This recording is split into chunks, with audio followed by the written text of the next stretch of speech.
বিসমিল্লাহির রহমানির রহিম। ইন্নামা ওয়ালিউকুমুল্লাহ, নিশ্চয়ই আল্লাহ তোমাদের বন্ধু। আল্লাহ কেমন বন্ধু? কোরআনকে পড়তে হবে, কোরআন বুঝতে হবে, তারপর আমলে যেতে হবে। একেবারেই সংক্ষেপে বলতে গেলে বলতে হয়, পিতামাতার রক্ত থেকে শুরু করে মায়ের গর্ভে দুনিয়ার জিন্দেগিতে পা রাখার পর থেকে একেবারে জান্নাত জাহান্নাম পর্যন্ত, সেখানেও একমাত্র আল্লাহ পাকে হেফাজতকারী, আর অন্য কেহ কোথাও কোনো হেফাজতকারী সাহায্যকারী কিন্তু আমাদের নাই। এরপরেও বাস্তবতার জন্য কিছু কথা বলতে হয়। স্বার্থপর এই পৃথিবীর মানুষকে চিনতে শিখুন। প্রকৃত আলেম বা জ্ঞানীকে খুঁজে বের করুন, যিনি পবিত্র কোরআন ও নবীর আদর্শের বাইরে চলে না বা চলতে বলে না। এই সুন্দর পৃথিবীতে আপনার বা আমার বলতে কিছু আছে কি? এই আমি বলতে কাকে বুঝায় বা কি বুঝায় একটু বুঝতে চিন্তা করুন।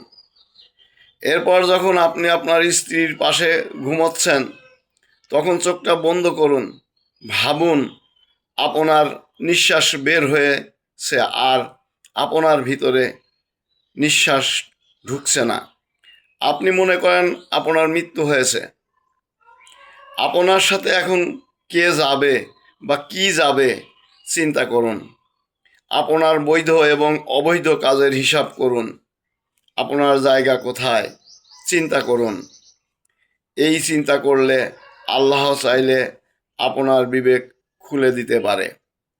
এরপর চিন্তা করুন, বিভিন্ন জেলায় বৃদ্ধাশ্রমগুলো কেন হচ্ছে এবং এর বাসিন্দা কারা চিন্তা করুন। লিখতে গিয়ে একটা কথা মনে পড়ে গেল, বলতে গিয়ে কথাটা না বললেই নয়।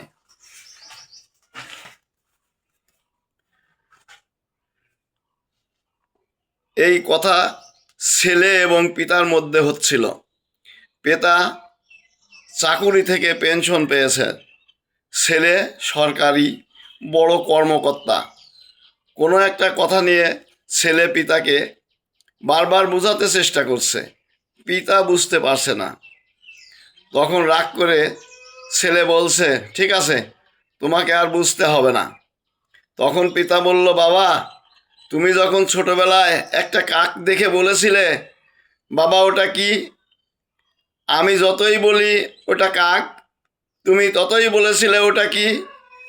আমি তো কখনো ওটা কাক কিন্তু রাগ তো করে তোমাকে বলিনি বাবা যে ওটা কাক। কিন্তু বাবা তুমি আমাকে এইটুকু বোঝাতেই রেগে গেলে।